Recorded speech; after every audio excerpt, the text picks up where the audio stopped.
اعوذ باللہ من الشیطان الرجیم بسم اللہ الرحمن الرحیم السلام علیکم۔ رسول اللہ صلی اللہ علیہ وسلم نے ہمیں جنت اور جہنم کے بارے میں کیا بتایا تھا؟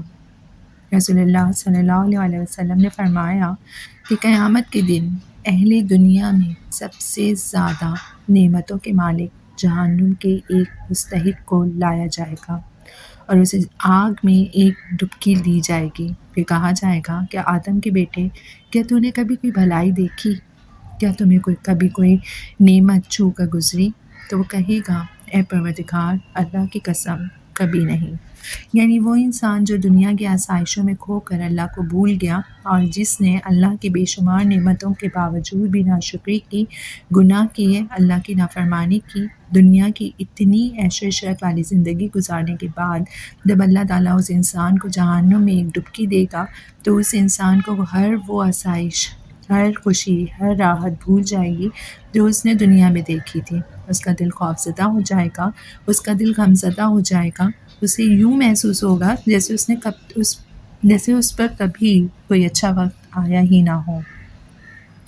پھر رسول اللہ صلی اللہ علیہ وسلم نے اپنی بات جاری رکھی اور پھر مزید فرمایا کہ دنیا میں سب سے زیادہ اذیتیں سہنے والے جنت کے مستحق کو لایا جائے گا اور اسے جنت کی کسی نہر میں ایک غوطہ لگوایا جائے گا۔ پھر اس سے پوچھا جائے گا، آدم کے بیٹے، کیا تم نے کبھی کوئی تکلیف دیکھی؟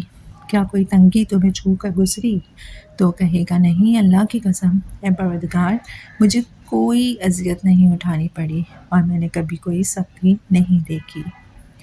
یعنی دوسری طرف اللہ تعالیٰ اس انسان کو لائیں گے جس کی اس دنیا کی ساری زندگی آزمائشوں میں گزری، جس نے حیات کے ہر لمحے میں اذیت دیکھی، جو ہمیشہ تکلیف میں رہا، جو ہمیشہ تڑپتا رہا، اور پھر اللہ تعالیٰ اسے جنت کی نہر میں ڈبکی دیں گے اور اس ایک ڈبکی سے اسے ہر وہ خوفناک منظر، ہر وہ دردناک یاد بھول جائے گی جو اس نے دنیا میں دیکھی تھی۔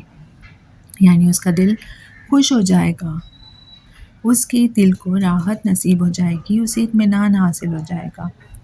رسول اللہ صلی اللہ علیہ وسلم کی اس حدیث سے ہمیں کیا سیکھنے کو ملتا ہے؟ رسول اللہ صلی اللہ علیہ وسلم ہمیں اس حدیث سے یہ سکھانا چاہتے تھے کہ دنیا کی کسی بھی آسائش کا مقابلہ ایمان سے نہیں کیا جا سکتا۔ قیامت والے دن مال اور طاقت کو دیکھ کر اللہ نے فیصلہ نہیں سنانا، بلکہ تب اللہ نے ایمان دیکھ کر فیصلہ سنانا ہے۔ ایمان ہی ہے جو جنت کے لوگوں کو جہنم کے لوگوں سے جدا کر دے گا۔ ہمارے لیے سب سے بڑی آسائش ہمارا ایمان ہے۔ اور دوسری بات ہمیں یہ سیکھنے کو ملتی ہے کہ اگر اس دنیا میں ہمیں اللہ کی راہ پر چلنے کے باوجود بھی غم ملتے ہیں تو ہمیں نا امید نہیں ہونا، کیونکہ یہ دنیا غم کی ہی جگہ ہے۔ اس کے بعد خوشیاں آنی ہیں، اس کے بعد راحتیں آنی ہیں۔ ہمارا ایمان ہماری سب سے بڑی لگژری ہے۔ ہمیں یہ سوچ سوچ کر خود کو کیوں ہلکان کرنا ہے کہ اللہ نے ان لوگوں کو اتنا کیوں دیا ہے جو اللہ کا کہا نہیں مانتے یا جو ان چیزوں کے قابل نہیں ہیں۔ یہ سب تو فانی ہے۔ یہ نفس پرستی والی زندگی، یہ عیش و آرام والا بستر، یہ سب کچھ تو عارضی ہے۔ ہمارے پاس جو کچھ بھی اس دنیا میں موجود ہے اس سب نے فنا ہو جانا ہے، اس لیے ہم کیوں فکر مند ہیں ان عارضی چیزوں کے لیے۔ آپ اس جنت کا سوچیں جس جنت کی نہر میں ایک ڈبکی لگانے سے انسان کی یادداشت میں محفوظ سبھی غم مٹ جائیں گے۔ اس سے بڑی آسائش بھی کوئی ہو سکتی ہے کہ قیامت والے دن اللہ ہمیں اپنی جنت میں جانے کی اجازت دے دے۔ یہ دنیا تو اللہ کی جنت کے سامنے کچھ بھی نہیں، اور وہ جنت تو ہمیشہ رہنے والی ہوگی۔ تو کیا آپ نہیں چاہتے کہ آپ کو بھی اللہ اپنی جنت کی نہر میں ڈبکی دے؟ اگر آپ ایسا چاہتے ہیں تو بس اپنے ایمان پر کام کریں۔ ہمیں اس دنیا میں دوستیاں کرنے، گپے لڑانے اور انجوائے کرنے کے لیے نہیں بھیجا گیا ہے، ہمیں اس دنیا میں اپنے ایمان پر کام کرنے کے لیے بھیجا گیا ہے۔ یہ دنیا ہمارا صلہ نہیں ہے، دنیا ہماری آزمائش ہے۔ یہاں ہم صرف اور صرف پوائنٹس بنانے کے لیے آئے ہیں، وہ پوائنٹس جن سے روز محشر یہ فیصلہ کیا جائے گا کہ ہم جنت کے حقدار ہیں یا پھر جہنم کے۔ ایمان والا وہی ہے جو عمل والا ہوتا ہے، اس لیے کوشش کریں کہ دنیا کو دنیا ہی سمجھیں، اجر نہیں۔ یہاں ہم اعمال اکٹھا کرنے آئے ہیں، اب فیصلہ آپ کو کرنا ہے کہ آپ کو اچھے اعمال اکٹھے کرنے ہیں یا پھر برے اعمال۔ اب یہ ڈور اللہ نے آپ پر چھوڑ دی ہے کہ آپ کو دنیا والوں جیسا بن کر اپنے نفس کو مطمئن کرنا ہے یا پھر اللہ والوں جیسا بن کر اب اللہ کو راضی کرنا ہے۔ میں اکثر سوچتی ہوں کہ ہماری ایوریج زندگی 50 سال تک کی ہوتی ہے۔ بے شک موت کا علم صرف اللہ کو ہے،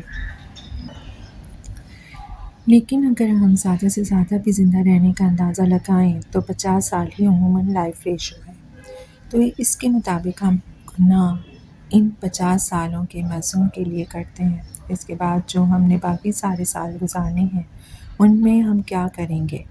زمین کے اوپر ہم نے اتنی دیر نہیں رہنا جتنا زمین کے اندر ہم نے رہنا ہے، تو پھر ہم کیوں زمین کے اوپر والی زندگی کو اتنی اہمیت دیتے ہیں جبکہ وقت گزارا ہم نے اس کے اندر گزارنا ہے؟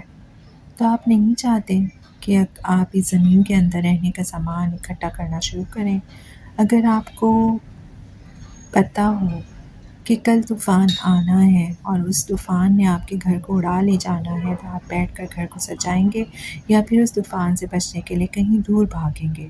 دور بھاگیں گے نا، اور ظاہر ہے آپ پھر یہ بھی سوچیں گے کہ پتہ نہیں کتنا لمبا سفر ہوگا، اس لیے میں کھانے پینے کا سامان بھی رکھ لیتا ہوں تاکہ زندہ رہ سکوں۔